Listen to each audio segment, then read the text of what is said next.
लोकसभा चुनाव 2024 नागपुर से All India Forward Bloc party के उम्मीदवार डॉक्टर संतोष लांजेवार ने नागपुर पत्रकार भवन में पत्र परिषद आयोजित कर अपने चुनावी मुद्दों पर बातचीत की।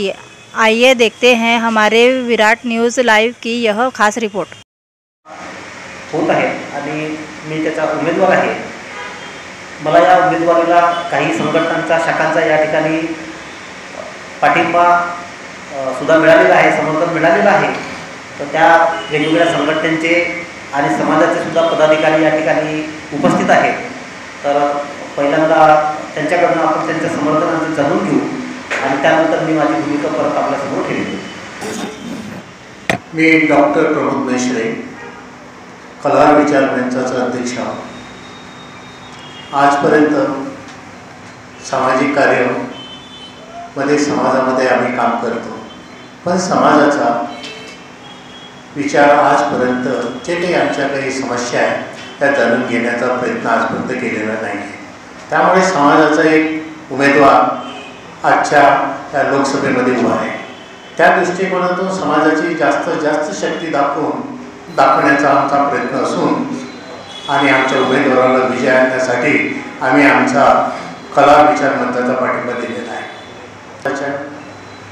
आम्हाला का देत नाही पण आमची मागणी आहे। त्याप्रमाणे प्रत्येक जिल्ह्यामध्ये कला समाजाने त्यांना सर्वपरीनं नीट निवडून देण्यासाठी आपली ताकद लावलेली आहे। या दृष्टीतून मी कला विचार मंचातर्फे त्यांना पाठिंबा देतो।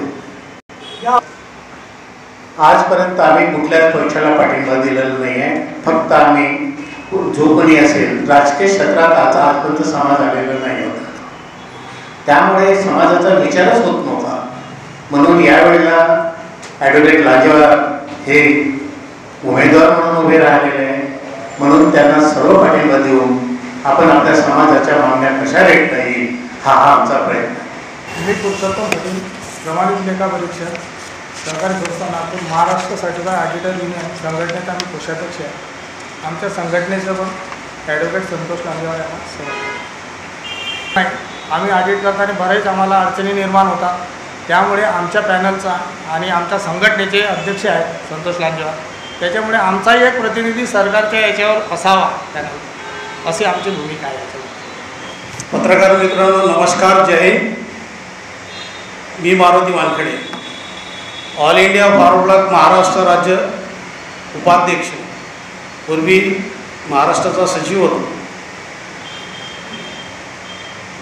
ऑल इंडिया फॉरवर्ड ब्लॉकचे उमेदवार लोकसभामध्ये उभं व्हावं अशी माझी दिली तमन्ना होती। कारण भाऊ जामंतराव धोडे गेल्यानंतर ही जागा खालीच आहे म्हणजे ऑल इंडिया फॉरवर्ड ब्लॉकने त्यानंतर कुठल्याही प्रकारची सीट उभी केलेली नाही। त्यामुळे आमची जेव्हा मीटिंग झाली तेव्हा असं ठरवलं की ऑल इंडिया फॉरवर्ड ब्लॉक या लोकसभेमध्ये एक सीट उभी करणार। तसे आमच्या 4 सीट आहेत, अकोल्याहून आहे, अमरावतीहून आहे, वर्धेमधून आहे, अशा 4 सीटा आम्ही उभ्या केलेल्या आहेत। तर फॉरवर्ड ब्लॉक आणि नेताजी सुभाषचंद्र बोसचे विचार जन तक म्हणजे लोकांपर्यंत पोहोचले पाहिजे, हे भूमिका आणि सुभाषचंद्र बोसचे देशप्रेम याविषयी लोकांना जागृती करण्यासाठी सीटचा उपयोग होती। आम्हाला माहिती आहे आमची शक्ती किती आहे। फॉरवर्ड ब्लॉकची शक्ती फार कमी आहे, कारण सच्चाईच्या मागे एक माणूससुद्धा उभा राहत नाही, जो सच्चाईनं चालते। कुठलीही गोष्ट घ्या, घरची घ्या, बाहेरची घ्या, देशाची घ्या, जर जो माणूस सच्चाईच्या रस्त्यानं चालत असेल तर त्याच्या मागे नाही। हां, समर्थनाबद्दल सांगतो, आमची ट्रेड युनियन आहे, TUCC trade union coordination centre Delhi, सरकार मान्यता प्राप्त। माझं नागपूर गुमास्ता मंडळ आहे, या दोन्ही युनियनचं उमेदवाराला सपोर्ट आहे, कारण ह्या दोन्ही युनियन पार्टीच्या आहे। गुमास्ता मंडळ माझं आहे, हे व्यतिरिक्त आहे। याच्या गुमास्तामध्ये बनवरलाल पुरोहितपासून सगळे राहिलेले आहेत आणि त्यानंतर सविस्तर माहिती तुम्हाला उमेदवार गौरव नेताजी सुभाषचंद्र बोस. मी ॲडव्होकेट संतोष लांजेवार. मी साधारणतः 20 वर्षापासून या ऑल इंडिया फॉरवर्ड ब्लॉक पक्षाशी जोडलेलो आहे आणि म्हणूनच प्रस्थापितांच्या विरोधात या ठिकाणी आम्ही निवडणुकीला सामोरे गेलेले आहोत आणि आम्ही आमच्या हिमतीने लढणार सुद्धा आहोत. ही निवडणूक लढण्यामागे आमच्या काही प्रमुख मागण्या सुद्धा आहेत. मी आता सांगितल्याप्रमाणे या पक्षाचे आमचे नेते आणि विदर्भवीर भाऊ जामवंतराव धोटे त्यांनी तर महाराष्ट्राच्या स्थापनेपूर्वी नागपूर राजधानीसह हा जो आपला विदर्भाचा परिसर आहे हे स्वतंत्र राज्य होतं. यामध्ये छत्तीसगड आणि मध्य प्रदेशचा भाग होता. परंतु जेव्हा महाराष्ट्र गेला आणि तेव्हापासूनच या विदर्भाचा अनुशेष भरून निघालेला नाही. विदर्भामध्ये खनिज संपत्ती, त्याचप्रमाणे ऊर्जा, या ठिकाणी ऊर्जेची निर्मिती होते आणि स्वयंस्फूर्ण अशा प्रकारचा हा विदर्भ आहे आणि विदर्भाच्या भरोश्यावर उर्वरित महाराष्ट्र मोठ्या प्रमाणात आहे. त्याच्यामुळे उद्या या ठिकाणी विदर्भ वेगळा आम्ही जरी झाला तरी नव्याने कोणत्याही प्रकारच्या कुठल्याही इमारती, इन्फ्रास्ट्रक्चर वेगळं तयार करण्याची गरज नाही. तर नागपूर इथे सगळ्या सोयी आहेत. इथून आज विदर्भाच्या कानाकोपऱ्यातून लोकांना मुंबई आणि पुण्याच्या वाऱ्या कराव्या लागतात, हेलपटे घालावे लागतात. हा त्यामध्ये एक महत्त्वाचा भाग आहे आणि याचंच द्योतक म्हणून आपण विदर्भातील, पूर्व विदर्भातील भाग बघितला तर इतका सामाजिक, राजकीय आणि आर्थिकदृष्ट्या अविकसित आहे आणि हा वर्षानुवर्षापासून अनुशेष याचा भरून निघत नाही आहे. अख्ख्या महाराष्ट्रामध्ये भंडारा जिल्हे म्हणून या ठिकाणी त्याची नोंद घेतली जाते. तर एकंदरीत हा बॅकलॉग दूर व्हावा म्हणून आम्हाला नागपूर राजधानीसह वेगळे विदर्भ राज्य, स्वतंत्र विदर्भ राज्य व्हावे ही आमची प्रमुख मागणी आहे.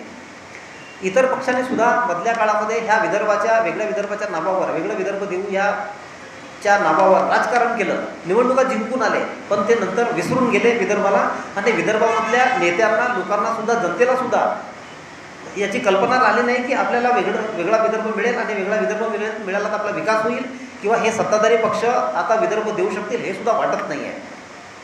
जामवंतराव धोटे अख्खं आयुष्यभर या वेगळ्या विदर्भासाठी लढले, आपण सगळे जाणतात आहे.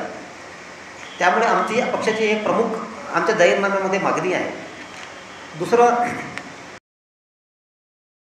मोठ्या प्रमाणात इथला सगळा इंजिनियर वर्ग जो आहे, तरुण वर्ग जो आहे, सुशिक्षित, यांना नोकरीसाठी, कामासाठी मुंबई आणि पुणे यासारख्या ठिकाणी उच्च शिक्षित लोकांना धाव घ्यावी लागते आणि तिथले पण त्यांना राहण्याचा आणि बाकीचा जो खर्च आहे तो परवडण्यासारखा नसतो. तुलनात्मकदृष्ट्या या क्षेत्रामध्ये परप्रांतीयांना रोजगाराच्या संधी मोठ्या प्रमाणात आहेत. त्यांच्या हिताचं या ठिकाणी त्यांना सोयी उपलब्ध करून दिल्या जातात पण स्थानिकांना या ठिकाणी त्याप्रमाणे प्रोत्साहन मिळत नाही. त्यामुळे स्थानिक लोकांना, बेरोजगार लोकांना या ठिकाणी रोजगार मिळावा ही पण आमची एक आमच्या जाहीरनाम्यामध्ये आमच्या त्याचा उल्लेख केलेला आहे. तिसरं असं आहे की आपण सगळे जाणतात आहे ऊर्जेची निर्मिती इथे विदर्भात होते. आपण नागपूरच्या आजूबाजूच्या सर्व जिल्ह्यांमध्ये बघा, शेतीसाठी वीज दिली जाते ती फक्त 8 तास सुरू राहते. कधी रात्रीच्या वेळेला 8 तास सुरू राहील, कधी दिवसा 8 तास सुरू राहील. त्याच्यातूनही ते 8 तास राहील याची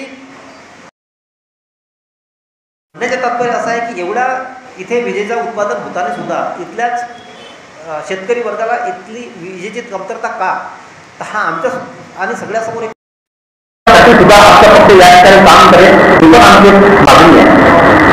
आपण बघतात आहे शेतमालाचा जो भाव आहे 10 वर्षाच्या पूर्वी, 20 वर्षाच्या पूर्वी आणि 5 वर्षाच्या पूर्वी शेतमालाचा भाव बघा ना आताचा भाव बघा. तुलनात्मक इतर वस्तूंचे भाव वाढले पण शेतकऱ्याच्या भावाला या ठिकाणी मालाला भाव मिळत नाही. ही एक सुरुवात आहे म्हणून आपण आमच्या जाहीरनाम्यामध्ये दिले आहे. त्याचप्रमाणे शिक्षण आणि स्वास्थ्य विषयक योजना सुद्धा आहेत त्या मुबलक नाही जाहीरनाम्याचा भाग आहे आणि ह्या सगळ्यांची पूर्तता होण्यासाठी आणि एक वैकल्पिक म्हणून एक काही आम्हाला सहकार्य लाभेल अशी अपेक्षा आहे.